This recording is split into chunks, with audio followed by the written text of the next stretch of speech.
अपनी किशोरावस्था 3rd unit चल रही है बीएड फर्स्ट ईयर में।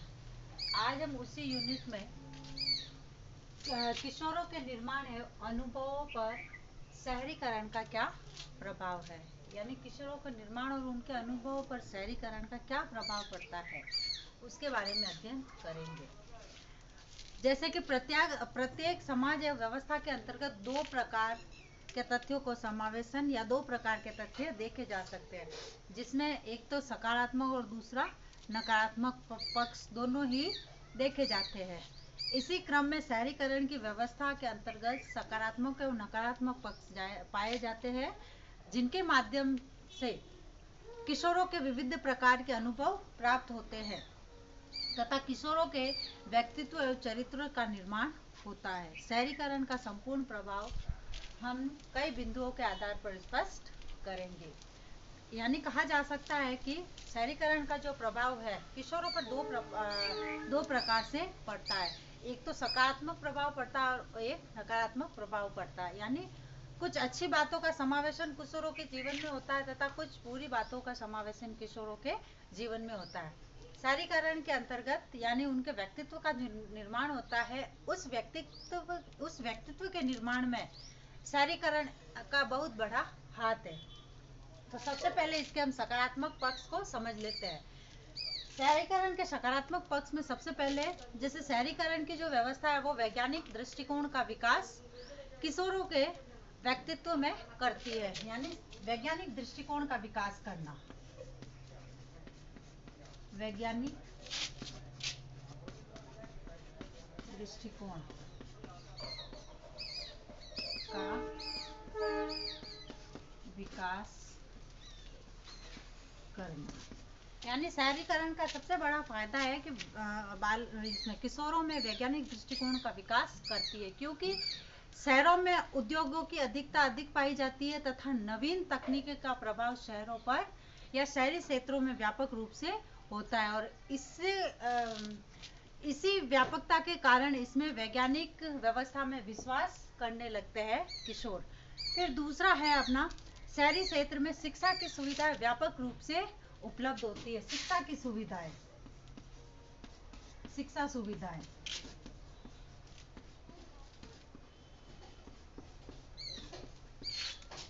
यानी शिक्षा की जो सुविधा है वह बहुत अधिक विकसित होती है और व्यापक रूप में देखी जा सकती है।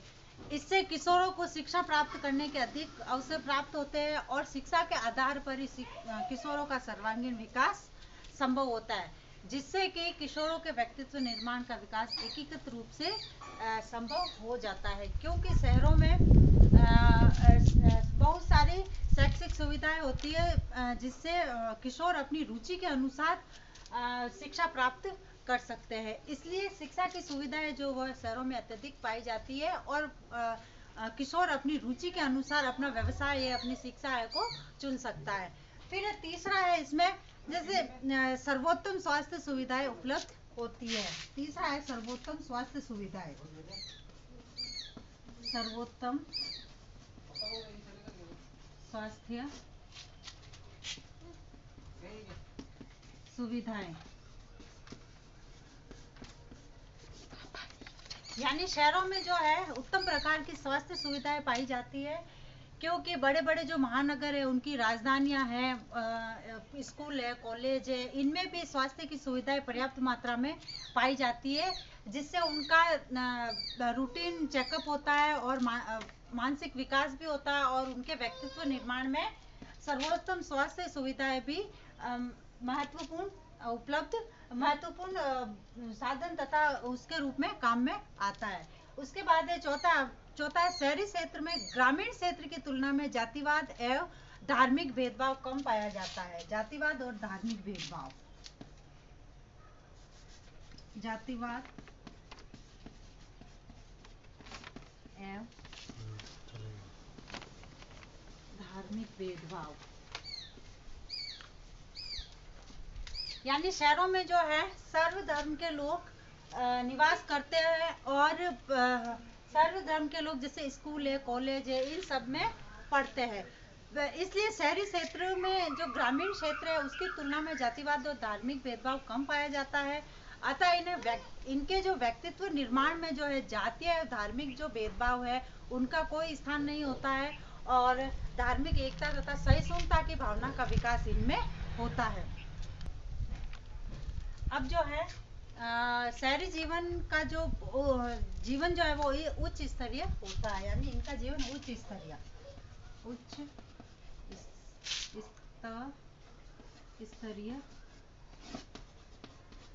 होना। उच्च स्तरीय इसलिए कहा गया क्योंकि शहरी जीवन में ग्रामीण जीवन की अपेक्षा अधिक सुविधाएं होती है और इसी आधार पर किशोरों द्वारा शहरी जीवन में जो आत्मगौरव का अनुभव होता है, इससे उनके व्यक्तित्व एवं जीवन के निर्माण पर सकारात्मक प्रभाव पड़ता है। फिर नेक्स्ट है अपना शहरी जीवन में किशोर अपने कर्तव्य और अधिकारों के प्रति जागरूक होते हैं। कर्तव्य तथा अधिकारों के प्रति, कर्तव्य तथा अधिकार, यानी शहरी जीवन में जो है वो किशोर है अपने अधिकार और कर्तव्य जो कानून द्वारा उनको दिए गए हैं उनके प्रति जागरूक होते हैं और दूसरी ओर वे अपने अधिकारों की मांग भी करते हैं। अतः इनके व्यक्तित्व में जागरूकता की भावना देखी जा सकती है।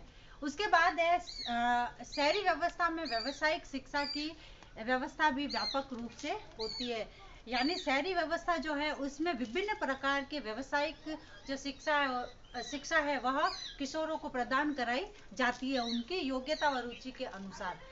फिर शहरी व्यवस्था में मनोरंजन की सुविधाओं की व्यापकता देखी जाती है, यानी शहरों में बहुत सारे ऐसे साधन हैं जिनके द्वारा इनका मनोरंजन होता है, जैसे सिनेमा की अधिकता है, नाटकों की अधिकता है। इस तरीके की कई मनोरंजन के साधन हैं जो उनके व्यक्तित्व निर्माण में सहयोग करते हैं। उसके बाद है शहरों में कानून की व्यवस्था का व्यापक रूप से देखा जा सकता है और इसलिए किशोर देश के शासन संबंधी और कानून संबंधी तथ्यों के बारे में ज्ञान रखते हैं, यानी जो कानून की जो व्यवस्था है उनको व्यापक रूप से देखते हैं तथा वो व्यवस्था जो बनाई हुई है उस व्यवस्था के अनुसार वह उनको समझते हैं तथा उस कानून की व्यवस्था से संबंधित पूर्ण रूप से ज्ञान भी रखते हैं कि कहाँ हमें नियमों का पालन करना है, कहाँ नहीं करना है। इन सब चीज़ों का ज्ञान शहरी किशोरों को अत्यधिक भलीभांति आता है। उसके बाद है नेक्स्ट है अपना इसमें शहरी क्षेत्र में स्व केंद्रित व्यवस्था पाई जाती है, क्योंकि शहरों में व्यक्ति एक दूसरे से संपर्क कम स्थापित करते तथा एक दूसरे से संपर्क में कम रहते हैं, इसलिए उनमें स्व केंद्रित व्यवस्था अधिक पाई जाती है, क्योंकि पूरे दिन वह काम में इतने व्यस्त रहते हैं कि एक दूसरे की तरफ ध्यान ही नहीं जाता है। तो इस तरीके से हम कह सकते हैं कि शहरी जीवन जो है वह किशोर जीवन पर व्यापक रूप से और सकारात्मक प्रभाव डालता है। अब है इसके नकारात्मक प्रभाव। अब है शहरीकरण के नकारात्मक प्रभाव, यानी किशोरों पर पड़ने वाले नकारात्मक प्रभाव शहरीकरण से। सबसे पहले शहरों में भीड़ का बढ़ना, यानी वर्तमान समय में जो शहरीकरण की प्रवृत्ति है वह उस मानवीय सोच ने शहरों में रहने की समस्या को बलवती बना दिया है, जिसके कारण हर कोई ये चाहता है कि हम शहर में जाकर निवास करें, हम शहर में जाकर रहे, उसकी जो चकाचौंध है उसको देखें तथा वहाँ जाकर शहरी जीवन यापन करें, और जिसके परिणाम स्वरूप शहरों में भीड़ बढ़ गई है और इससे सुविधाओं का अभाव उत्पन्न हो गया है, क्योंकि अगर भीड़ बढ़ेगी तो उसमें सुविधाओं का अभाव उत्पन्न होना जायज है।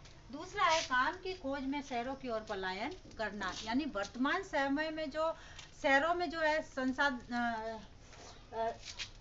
दूसरा है संसाधन सीमित होना, यानी जब वर्तमान समय में जो है शहरों में संसाधन सीमित हो गए तथा उद्योग करने वालों की संख्या अधिक है, इससे हिंसा एवं अनैतिकता की स्थिति उत्पन्न हो गई है, जिसके कारण संसाधन सीमित हो गए हैं, क्योंकि अगर किसी चीज की मांग बढ़ेगी तो उसके साधन भी सीमित हो जाएंगे। इसी तरीके से वर्तमान में जो है वो संसाधन तो सीमित हो गए हैं किंतु भीड़ वहां पर बढ़ती जा रही है, और उस बढ़ती हुई भीड़ के कारण संसाधन सीमित होना जायज है, जिससे उपयोग करने वालों की संख्या अधिक बढ़ गई है। इससे क्या, जब उपयोग करने वालों की संख्या अधिक बढ़ेगी तो एक चीज के लिए लोग लड़ते हैं और हिंसा करते हैं और अनैतिक स्थिति उत्पन्न करते हैं।